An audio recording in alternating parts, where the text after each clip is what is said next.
Hello friends, आप सभी का स्वागत है आपका अपना परिवार आरपी करियर क्लासेस में। तो दोस्तों, आज हम लेकर के आए हैं 50 प्रश्नों का ये टेस्ट है, जिसमें से कई प्रश्न जो हम चर्चा करने वाले हैं। तो लगभग 100 प्रश्न जो है आपका इसमें से चर्चा होने वाला है।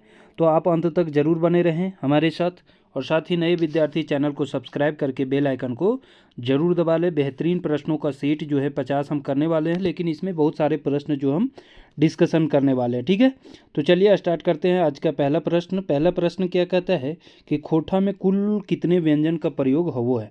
खोठा में कुल कितने व्यंजन का प्रयोग किया जाता है, तो इसका सही आंसर क्या हो जाएगा। यदि मूल व्यंजन पूछेगा तो मूल व्यंजन हम बताए थे कल के क्लास में 29 है। कितने हैं? 29 है। और यदि इसमें प्रयुक्त प्रयोग होने वाले व्यंजन कितने हैं, 31 है। और कुल व्यंजन पूछेगा संयुक्त व्यंजन लेकर के, तो कितने हैं, 35 है। ठीक है, संयुक्त व्यंजन का प्रयोग ज़्यादातर नहीं होता है, तो प्रयोग होने वाले व्यंजन कितने हैं, 31 हो जाएगा। इसका सही आंसर कितना हो जाएगा, 31 हो जाएगा। आपको पता हो जाना चाहिए मूल व्यंजन कितना था, 29 था। उसमें से ड और ढ को हम बताए थे कि ड और ढ को जो जोड़ करके कितने हो जाते हैं, तो 31 हो जाते हैं। तो मूल व्यंजन कितने हैं, कुल व्यंजन कितने हैं, जरूर याद रखेंगे। अगला प्रश्न है कि संज्ञा कर कई गो भेद हुए। तो संज्ञा कर कितने भेद हैं, तो संज्ञा के कितने भेद हैं, 5 भेद हैं। लेकिन यहाँ 2 तरह के पूछेगा। यदि उत्पत्ति के आधार पर पूछेगा तो 3 लिखिएगा, लेकिन यदि आपको पूछा है किस पर, तो कोई भी यहाँ नहीं पता है, तो आपको कितना लगाना है, 5 भेद है। क्या लगाना है, 5 भेद। व्यक्तिवाचक संज्ञा, जातिवाचक संज्ञा, समूह या गोठवाचक संज्ञा, चीज या वस्तुवाचक संज्ञा और भाववाचक संज्ञा। 5 संज्ञा कितने हैं, 5 है। अगला प्रश्न है एकड़ में निश्चयवाचक सर्वनाम है। सर्वनाम के कितने भेद हैं, तो 6 भेद हैं। सर्वनाम के कितने भेद हैं, 6 भेद। उ, ई, ओ, या और फिर ये भी दोनों। तो एकड़ में निश्चयवाचक सर्वनाम हो जाएगा ए और बी दोनों। उ का प्रयोग जो होता है वो किसके लिए होता है, दूर के लिए। किसके लिए होता है, दूर के लिए। और ई का प्रयोग जो होता है नज़दीक के लिए किया जाता है। नज़दीक के लिए जो है ई का प्रयोग किया जाता है। ठीक है, तो ये जरूर ध्यान रखेंगे। ठीक, तो इसका सही आंसर हो जाएगा ए और बी दोनों। ए और बी दोनों। अगला प्रश्न है कि एकड़ में उभयलिंगी शब्द लागे। छुआ, पोहर, गिदर या फिर सभी। पहुना, पहुना जो मेहमान आते हैं उसको पहुना कहते हैं। ठीक है, इसका सही आंसर हो जाएगा इनमें से सभी जो है आपका उभयलिंगी शब्द है, उभयलिंगी। अगला प्रश्न है गिदर के बहुवचन वो है। गिदर के बहुवचन हक है। गिदरा, गिदरे, गिदरवन या फिर इनमें से सभी। तो गिदरवन इसका क्या हो जाएगा, इसका बहुवचन हो जाएगा, बहुवचन। ठीक है, तो बहुवचन यैन वैन गुला गुलिन जोड़ करके जो है बहुवचन बनाया जाता है। हेठे लिखल शब्द में लिखल में संबोधन कारक के है। तो इनमें से संबोधन कारक इनमें से कौन सा है, तो संबोधन कारक आपको पता होना चाहिए। आपका चिन्ह क्या क्या होता है, आपका एहो जो होगा वो संबोधन कारक का चिन्ह है, एहो। ठीक है, उसके साथ आहो हो जो होगा वो भी संबोधन कारक का चिन्ह है। ठीक है, हो होगा वो भी संबोधन कारक का है। अरे जो होगा वो भी संबोधन कारक का चिन्ह है। तो इस तरह से इनमें से कौन सा जो है संबोधन कारक का चिन्ह है, इसका सही आंसर क्या हो जाएगा, इसमें से सब। हे, रे, अरे, इसमें से सभी जो है संबोधन कारक है। अगला प्रश्न है विशेषण कर कई गो भेद है। विशेषण कर जो है कितने भेद हैं, इसका सही आंसर बताना है। तो विशेषण के कितने भेद है बता चुके हैं। तो विशेषण के 4 गो भेद है। 4 गो कौन कौन, संख्यावाचक। कौन कौन है, संख्यावाचक एक है। दूसरा है आपका मात्रावाचक, मात्रावाचक है। तीसरा है आपका गुणवाचक, कौन सा है, गुणवाचक है। और चौथा है आपका तो सर्वनामिक विशेषण। तो इस तरह से कुल कितने हैं, तो 4 हैं। ठीक है, याद रखेंगे। अगला प्रश्न है क्वेश्चन नंबर 8। हमें लिखल हियो, हियो कौन काल है। हमें लिखल हियो है ना, हम लिखे हैं, इनमें से कौन सा काल हो जाएगा, हमें लिखल हियो मतलब हम लिख चुके हैं। इसका सही आंसर हो जाएगा भूतकाल। भूतकाल के कितने भेद हैं, तो भूतकाल के 6 भेद हैं। वर्तमान काल के पूछेगा तो कितने भेद हैं, तो 3 भेद हैं। ठीक है, वर्तमान काल के 3 भेद हैं। भविष्यत काल के कितने भेद हैं, तो 3 भेद हैं। तो इस तरह से आपको क्वेश्चन पूछ सकता है। अगला प्रश्न है क्रिया के मूल रूप के कहल जाए। तो क्रिया के मूल रूप को क्या कहा जाता है, तो कहा जाता है धातु। क्रिया क्रिया के मूल रूप को क्या कहा जाता है, धातु कहा जाता है। अगला प्रश्न है यवयवी भाव समास इनमें से कौन सा है, वो छांटना है। कटाकटी, अपरूपी, भैर भैर पेट होना चाहिए, भय खेट है, भैर पेट भी होता है। ये सभी क्या है, ये सभी हो जाएगा अवयवी भाव समास। अवयवी भाव समास को खोटा में क्या कहा जाता है, तो कहा जाता है अगुवाड़ी समास। क्या कहा जाता है, अगुवाड़ी समास कहा जाता है, ये ध्यान रखेंगे, ठीक है, अगुवाड़ी समास कहा जाता है। अगला प्रश्न है क्वेश्चन नंबर 11, अव्यय कर कितना भेद है। अव्यय के जो है कितना भेद है, अव्यय के कितना भेद हैं, 2, 3, 4 या 5। तो अवयव के भेद कितना है, तो 4 भेद हैं। कितने भेद हैं, 4 भेद है। कौन कौन भेद है, क्रिया विशेषण, संयोजक, अचकचवैया और नाता बतवैया। इस तरह से इसके कितने भेद है, 4 भेद है। अगला प्रश्न है वाच्य के कई गो भेद है, वाच्य के कितने भेद है, तो खोटा में वाच्य के जो है 3 भेद बताया गया। कितने भेद हैं, 3 भेद बताया गया। अगला प्रश्न है वाक्य के कई गो अंग हुए। वाक्य के कितने अंग होता है, तो 2 अंग होता है। कौन कौन सा अंग होता है, तो एक होता है उद्देश्य। क्या होता है, एक होता है उद्देश्य और दूसरा होता है विधेय। एक होता है उद्देश्य और दूसरा होता है विधेय, ठीक है। ये दोनों पॉइंट जो है आप याद रखेंगे। तो इस तरह से उद्देश्य और विधेय इसका सही आंसर होगा। अगला प्रश्न है क्वेश्चन नंबर 14, क्या कहता है कि लंबका के विपरीतार्थक क्या हो जाएगा। लंबका के विपरीतार्थक आपको पूछना है, छोटका, पतला या बड़का या दुबला। तो लंबा, लंबा का क्या हो जाएगा, तो वो हो जाएगा आपका छोटा। लंबा का क्या हो जाएगा, छोटा, इसका विपरीतार्थक हो जाएगा, ठीक है। अगला प्रश्न है कि खांचा कर शब्द के उनार्थक शब्द बताना है। उनार्थक मतलब छोटा रूप होता है, तो खांचा का क्या हो जाएगा, खंचैली। क्या हो जाएगा, खंचैली। अगला प्रश्न है क्वेश्चन नंबर 16, छठियारी गीत गावल जा है। छठियारी गीत कब गाया जाता है, बेटा के बिहा के दिन, बेटी के जन्म के दिन, बेटा बेटी के जन्म के छठा दिन। तो छठियारी गीत जो है बेटा बेटी के जन्म के छठा दिन गाया जाता है, जिसको क्या कहते हैं, नारता कहा जाता है। नारता भी कहा जाता है। इसमें कौन सा गीत और भी गाया जाता है, सोहर गीत पूछेगा किसमें गाया जाता है, तो सोहर गीत आपका छठियारी के समय ही गाया जाता है। अगला प्रश्न है खोटा में पर्व त्यौहार के सबले बेसी गीत बेटा है। कौन सा पर्व त्यौहार में सबसे ज़्यादा गीत आपको देखने को मिलता है, तो करम पर्व के दिन, सोहराय पर्व के दिन, टूसू पर्व के दिन या फिर सरहुल पर्व के दिन। कौन सा पर्व में जो है सबसे ज़्यादा आपको देखने को मिलता है। इसका सही आंसर है पर्व त्यौहार में सबसे ज़्यादा करम पर्व में आपको ज़्यादा से ज़्यादा गीत देखने को मिलता है, ठीक है। और करम पर्व आपको पता होना चाहिए कब मनाया जाता है, तो करम पर्व भादों में मनाया जाता है। भादों में, भादों के कब, शुक्ल पक्ष में, शुक्ल पक्ष एकादशी में जो है मनाया जाता है। शुक्ल पक्ष एकादशी में मनाया जाता है, ठीक है, ये ज़रूर याद रखेंगे। साथ ही सरहुल पूछेगा तो सरहुल कब मनाया जाता है, तो चैत महीना में मनाया जाता है। चैत महीना में, चैत के शुक्ल पक्ष तृतीया, भादो शुक्ल पक्ष एकादशी, ये हो गया एकादशी। एकादशी जब 11 दिन जाता है, और ठीक चैत के शुक्ल पक्ष के तृतीया को ये मनाया जाता है। कौन सा, तो आपका हो जाएगा सरहुल त्यौहार, ठीक। तो इसका सही आंसर हो जाएगा करम पर्व। सबसे ज़्यादा गीत गाया जाता है करम पर्व में। अगला है सरम गीत गावल जाए। तो सरम गीत जो रोपनी के बेरा में या काम धंधा के बेरा में गावल जाए, ओकरा का कहल जाए, तो ओकरा कहल जाए सरम गीत।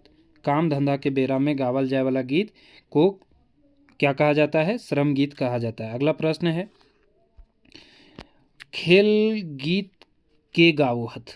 खेल गीत कौन गाता है, तो खेला गीत कौन गाता है, चेंगा सब या छुआ सब, है ना, चेंगा सब या छुआ सब खेला गीत गाता है। अगला है खोटा क्षेत्रीय ऋतु बाटल है।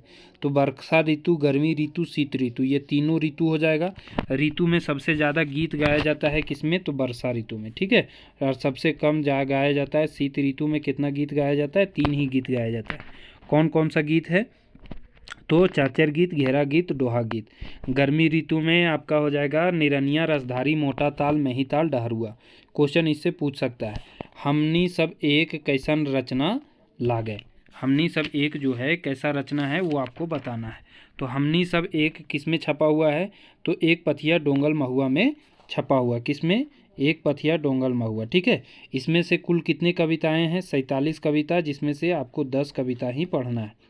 10 कविता ही पढ़ने के लिए दे रखा है। तो हमनी सब एक कैसा रचना है, तो एक कविता है। क्या है, एक कविता है, याद रखेंगे, जो कि ये एक पथिया डोंगल महुआ में छपा हुआ है और लिखा गया है हमनी सब एक किसके द्वारा, तो पानुरी जी के द्वारा। किसके द्वारा? पानुरी जी के द्वारा जो है लिखा गया है। पानुरी जी के जन्म कब हुआ था? तो 25 दिसंबर 1920 ईस्वी के पानुरी जी के जन्म भेल है, 25 दिसंबर 1920 ईस्वी के। ठीक है, तो इस तरह से याद रखेंगे। बड़वाडा धनबाद में जन्म हुआ था। ये क्वेश्चन आपसे पूछा जाएगा। अगला प्रश्न है क्वेश्चन नंबर 22 नंबर के क्या है? आगू करब आपन देश कैसन रचना लागे। तो आगू करब आपन देश लोकगीत है, शिष्ट गीत है, कविता है या लोक कथा है? ये भी कविता है, जो कि एक पथिया डोंगल महुआ में छपा हुआ है। और आगू करब आपन देश कौन लिखे हैं? तो सुकुमार जी के द्वारा लिखा गया। किसके द्वारा? सुकुमार जी के द्वारा लिखा गया है। इनका जन्म, इनका पूरा नाम पूछेगा तो सुरेश कुमार विश्वकर्मा है। इनका जन्म जो है 2 नवंबर को होता है। कहाँ होता है? भेंडरा बोकारो में। कब होता है? 2 नवंबर 1958 ईस्वी में। 2 नवंबर 1958 ईस्वी में। ठीक है, तो इस तरह से याद रखेंगे, भेंडरा बोकारो में इनका जन्म होता है। और इनकी जो है आगू करब आपन देश जो पढ़ना है वो सुकुमार जी का पढ़ना है। साथ ही साथ मांदर बाजे रे बांसी बाजे रे जो शिष्ट गीत है वो भी पढ़ना है सुकुमार जी का। ठीक है, अगला प्रश्न है कि जय जवान जय किसान कैसन रचना लागे। कैसा रचना है? तो ये भी कविता संग्रह है, कविता है, जो कि एक पथिया डोंगल महुआ में छपा है। इसके कौन लिखे हैं? तो महेश गोलवार जी के द्वारा ये लिखा गया है। महेश गोलवार जी के द्वारा ये लिखा गया है, ये जरूर ध्यान रखेंगे। महेश गोलवार कहाँ? गोला रामगढ़ में इनका जन्म हुआ है। गोला रामगढ़ में इनका जन्म हुआ है, ये भी ध्यान रखेंगे। और साथ ही साथ ये ध्यान रखिएगा कि इनका जन्म हुआ है 1 फरवरी 1911 ईस्वी में। 1 फरवरी 1911 ईस्वी में। और निधन भी हो गया है 3 अगस्त को। 3 अगस्त आपका 1996 में इनका निधन भी हो गया है। इनको सबसे पहले स्मृति पानुरी सम्मान दिया गया था। कब? 1988 ईस्वी में प्रथम व्यक्ति है पानुरी स्मृति सम्मान जो है पाने वाले, है ना। श्रीनिवास पानुरी स्मृति सम्मान इनको 1988 में सर्वप्रथम दिया गया था। ठीक है, ये जरूर याद रखेंगे। और जय जवान जय किसान का नारा किसके द्वारा दिया गया है? तो लाल बहादुर शास्त्री के द्वारा दिया गया है। कब दिया गया है? तो 1965 ईस्वी में ये नारा जो है दिया गया है। ठीक है, इतना बात इनसे बनेगा। अगला प्रश्न है आज एके खोठा कैसन रचना लागे। तो आज एके खोठा क्या है? कविता है, जो कि छपा है आपका एक पथिया डोंगल महुआ में। और एक पथिया डोंगल महुआ के आपको लेखक हैं संतोष कुमार महतो। और आज एके खोठा किनके द्वारा लिखा गया है? ए.के. झा जी के द्वारा। ए.के. झा जी के द्वारा 2 कविताएं लिखाया गया है, आज एके खोठा और तबे हम कवि न। तबे हम कवि न। और 3 आपका लोक कथा इनका पढ़ना है, जिसमें से गोहाल परब और आपका दुबिहाग दुर्गति और लुरगर बेटी छुआ जो है पढ़ना है। किनका? तो झा जी का। ठीक, अगला प्रश्न है क्वेश्चन नंबर 25। तबे हम कवि न कैसन रचना है? ये भी आपका क्या है? कविता है। तबे हम कवि न क्या है? कविता है, झा जी का लिखा गया है। मांदर बाजे रे बांसी बाजे रे कैसन रचना लागे। तो मांदर बाजे रे बांसी बाजे रे अभी हम कुछ देर पहले बताए कि किसके द्वारा लिखा गया है ये। तो ये लिखा गया है सुकुमार जी के द्वारा। किसके द्वारा? सुकुमार जी के द्वारा ये लिखा गया है। सुकुमार जी कहाँ से संबंधित हैं? तो भेंडरा बोकारो। भेंडरा बोकारो से ये संबंधित है, याद रखेंगे। और इनका जन्म जो बता दिए कि 2 नवंबर 1956 में इनका जन्म हुआ है। 2 नवंबर 1956 में। 2 नवंबर 1956, शायद वहाँ 58 बता दिए थे, सॉरी 1956 होगा, 1956 में होगा। और ये क्या है? एक शिष्ट गीत है। ये क्या है? शिष्ट गीत है। इसमें सरहुल कौन सा महीना मनाया जाता है? आया है नाम इसमें सरहुल, चैत बैसाख महीना में जो है सरहुल मनाया जाता है। चैत या बैसाख में सरहुल मनाया जाता है। ठीक है, तो इतने प्रश्न बन सकते हैं। साथ ही क्वेश्चन आता है कि मांदर बाजे रे बांसी बाजे रे में कितने तरह के जो है पर्व त्यौहार का जिक्र आया है। तो इसमें 5 तरह के पर्व त्यौहारों का जिक्र आया है। करम पर्व, सोहराय पर्व, सरहुल पर्व, बौड़ी और टूसू पर्व। पर्वों का राजा किसको कहा गया है? तो सरहुल को पर्वों का राजा कहा गया है। सरहुल को पर्वों का राजा कहा गया है, ये जरूर ध्यान रखेंगे। ठीक है, सरहुल को पर्वों का राजा कहा गया है। चलिए अगला प्रश्न है क्वेश्चन नंबर 27। 27 नंबर क्या कहता है कि आपका बोने पाकले सैया कोयर कैसन रचना लागे। तो बोने पाकले सैया कोयर क्या है, एक शिष्ट गीत है। क्या है, एक शिष्ट गीत है जो कि छपा है किसमें, एक पथिया सोहान लागे रे पुस्तक के कुछ भाग मिला करके शिष्ट गीत की रचना किया गया है। बोने पाकले सैया कोयर किसका लिखा गया है, दिनेश कुमार दीनमणि जी के द्वारा। किसके द्वारा, दिनेश कुमार दीनमणि जी के द्वारा ये रचना किया गया है, ये शिष्ट गीत है। ठीक है। और सैया कोयर इसमें क्या है, एक तरह का जंगली फल है, ये जरूर याद रखेंगे। ये संवादात्मक रचना है। कैसा है, संवादात्मक रचना है। संवाद के संबंध में आपका जो है लिखा गया है। अगला प्रश्न है कि सोहान लागे रे गीत के कर लिखल लागे। सोहान लागे रे गीत जो है किसका लिखा गया है, इसका सही आंसर बताना है। प्रदीप कुमार दीपक, शांति भारत, या अंबुज कुमार अंबुज, या सुभद्रा कुमारी। तो सोहान लागे रे किसका लिखा गया है, तो शांति भारत के द्वारा लिखा गया है। ठीक है, किसके द्वारा लिखा गया है, तो शांति भारत के द्वारा लिखा गया है। प्रदीप कुमार दीपक द्वारा क्या लिखा गया है, तो मिल के रहिया। क्या लिखा गया है दोस्तों, तो जो मिल के रहिया शिष्ट गीत पढ़ना है, मिल के रहिया रे, मिल के रहिया रे, तो इसके द्वारा लिखा गया है। अंबुज कुमार अंबुज के द्वारा क्या लिखा गया है, हमर भारत महान। क्या लिखा गया है, हमर भारत महान। ठीक है। और सुभद्रा कुमारी कौन सा लिखी है, तो वो लिखी है सेवांतिक बौड़ी मेला। कौन सा लिखी है, सेवांतिक बौड़ी मेला। ठीक है, सेवांतिक बौड़ी मेला। तो इतने प्रश्न इससे बन सकते हैं। अगला प्रश्न है कि कते सुंदर छोटा नागपुर गीत कैसा केकर लिखल है, या फिर क्या बोला है, कैसन रचना लगे। तो ये कैसा है, तो ये है शिष्ट गीत। शिष्ट गीत बता चुके हैं। और किसका लिखा गया है, कते सुंदर छोटा नागपुर, तो किसका लिखा गया है, दीपक सवाल जी का। किसका, दीपक सवाल जी का लिखा गया है, दीपक सवाल। ठीक है, ये याद रखेंगे। अगला प्रश्न है क्वेश्चन नंबर 30। हमर भारत महान रे केकर लिखल गीत लागे। हमर भारत महान रे किसका लिखा गया है।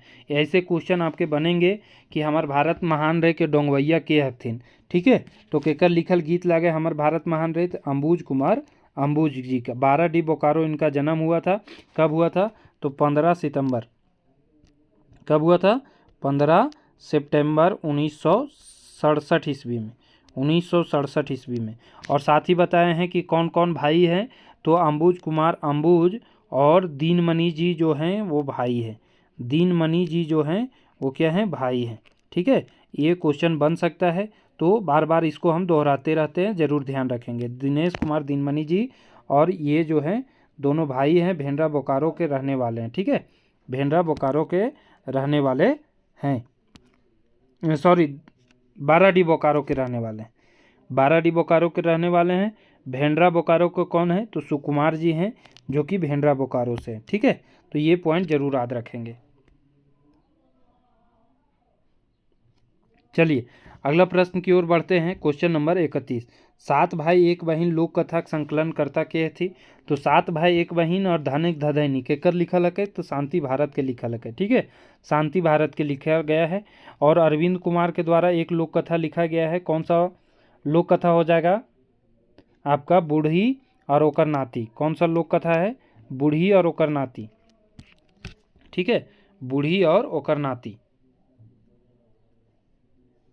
चलिए अगला प्रश्न है कि धनेक धदैनी लोक कथा कौन किताबें इंजरॉयल है। धनेक धदैनी लोक कथा जो है कौन सा किताब में छपा है, तो धनेक धदैनी लोक कथा खोटा लोक साहित्य से लिया गया है, जिसमें से आपको खोटा लोक साहित्य पढ़ना है। खोटा लोक साहित्य जो पढ़ना है उससे लिया गया है। ठीक है, धनेक धदैनी लिखे कौन है, तो अभी कुछ देर पहले बताए कौन लिखे हैं, तो शांति भारत के द्वारा लिखा गया है। शांति भारत जी के द्वारा लिखा गया है, ये जरूर ध्यान रखेंगे। ठीक है, खोटा निबंध किनके द्वारा लिखा गया है, तो खोटा निबंध आपका BN ओहदार के द्वारा लिखा गया है। सोन माटी किनके द्वारा लिखा गया है, तो सोन माटी जो है आपका लिखा गया है विनोद कुमार के द्वारा। छहार किनके द्वारा लिखा गया है, तो चितरंजन महतो चित्रा जी के द्वारा लिखा गया है। ठीक है, अगला प्रश्न है क्वेश्चन नंबर 33। क्या कहता है, बूढ़ी और ओकर 7 बूढ़ा बूढ़ी और ओकर साथ पीठा कौन किताबें इंजराइल है, तो कौन सा किताब में छपा हुआ है, तो खोटा लोक साहित्य में, खोटा गद्य पद्य संग्रह में, खोटा पत्रिका में।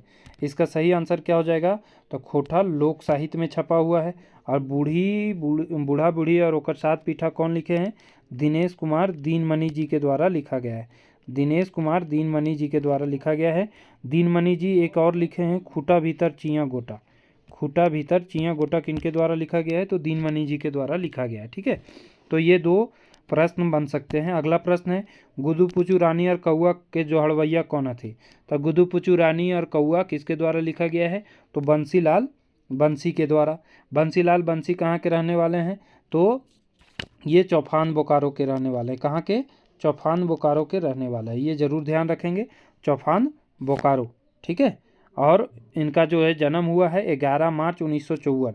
11 मार्च 1954 को जो है इनका जन्म हुआ है, 1954 ईस्वी में जन्म हुआ है। ठीक है, अगला प्रश्न है क्वेश्चन नंबर 35 कि ग्वाहाल परब लोक कथा संकलन करता के थे, तो ग्वाहाल परब के लोक कथा संकलन करता थे डॉक्टर इक्के झा।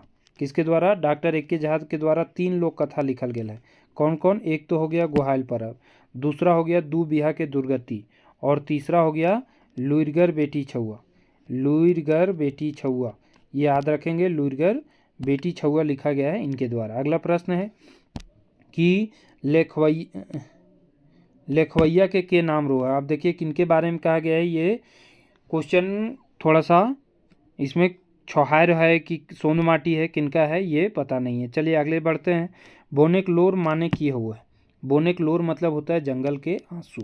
बोनेक लोर मतलब क्या होता है, जंगल के आंसू। जंगल क्यों आज रो रहा है, क्योंकि उसे बर्बाद किया जा रहा है। हम जियब कैसे कौन समस्या पर लिखल गया है, ये उग्रवाद के समस्या पर लिखल गया है। हम जियब कैसे किस पर लिखा गया है, तो ये उग्रवाद के समस्या पर लिखा गया है, ये जरूर ध्यान रखेंगे।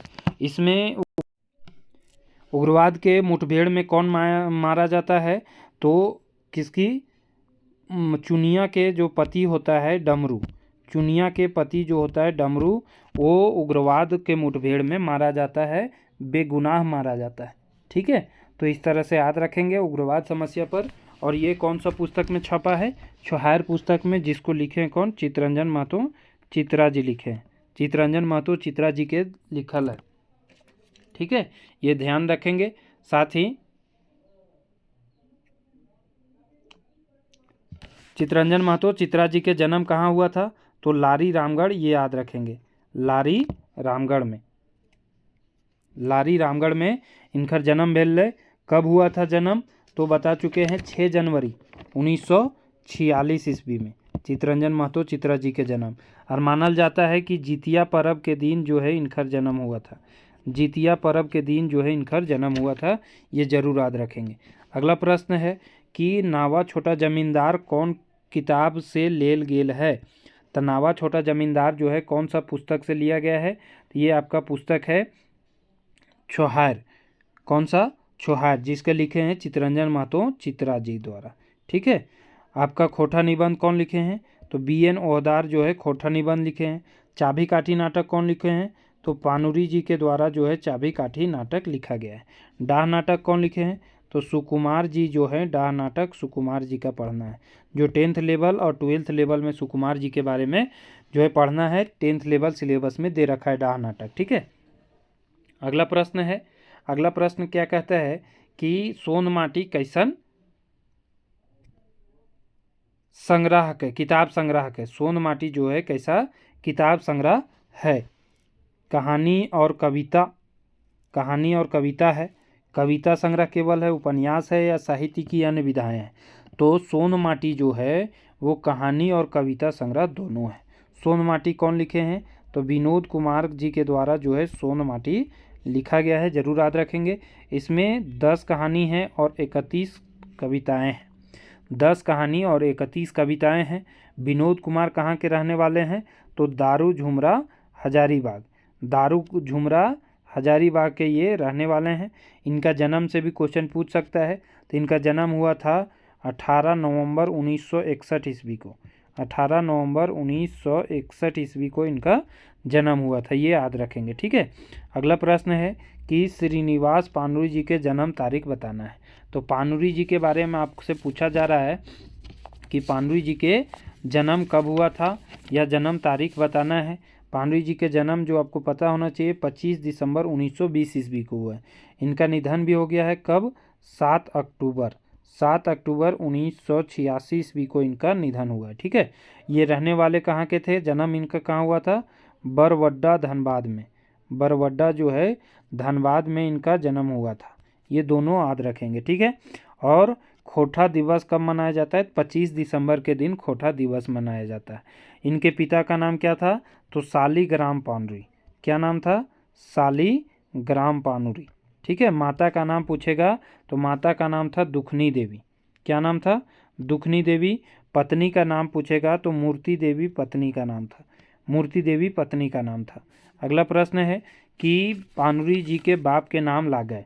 पानुरी जी के बाप के नाम अभी बता दिए, क्या नाम है पानुरी जी के बाप का नाम, तो वो है शालीग्राम पानुरी। क्या नाम है, शालीग्राम पानुरी। माता पिता से एक क्वेश्चन पूछ सकता है। अगला है पानुरी जी के माई के नाम ला गए।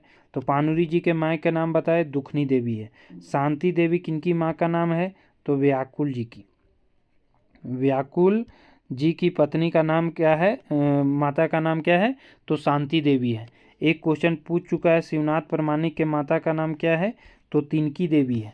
ठीक है, क्वेश्चन इससे पूछा जा चुका है, आपका एग्जाम में आ सकता है, तो तिनकी देवी जरूर याद रखेंगे। साथ ही साथ आपको जो है ए.के. झा जी के बारे में भी पता होना चाहिए कि झा जी के माता का नाम क्या है, तो कुसुम बाला झा। क्या नाम है, कुसुम बाला झा, कुसुम बाला झा। ठीक है, ठीक उसी प्रकार आपसे पूछा है विश्वनाथ नागर जी का माता का नाम। नागर जी का माता का नाम क्या है, फूलमणि देवी। क्या है, फूलमणि देवी, फूलमणि देवी। ठीक है, और विश्वनाथ दसौंधी राज जी के माता का नाम क्या है, तो फूटा देवी। क्या नाम है, फूटा देवी। क्वेश्चन इन सभी से जो है पूछा जा चुका है और पूछेगा निश्चित आने वाला समय में। भाई बहन के शुभ प्रत्यय के परब कर्म कौन किताबें शामिल है, कौन किताब में छपा है, तो खोटा निबंध में। खोटा निबंध कौन लिखे हैं, बी.एन. ओहदार जी। बी.एन. ओहदार का पूरा नाम भोगनाथ ओहदार।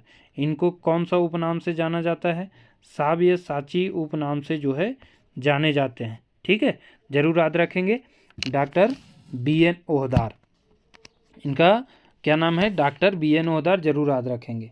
ठीक, अगला प्रश्न है चाबी काठी नाटक कौन लिखे हैं, पढ़ने के लिए दे रखा है। चाबी काठी नाटक कौन लिखे हैं, तो पानुरी जी लिखे हैं। कौन लिखे हैं, पानुरी जी लिखे हैं। और इसमें कितना दृश्य है, क्वेश्चन पूछता है।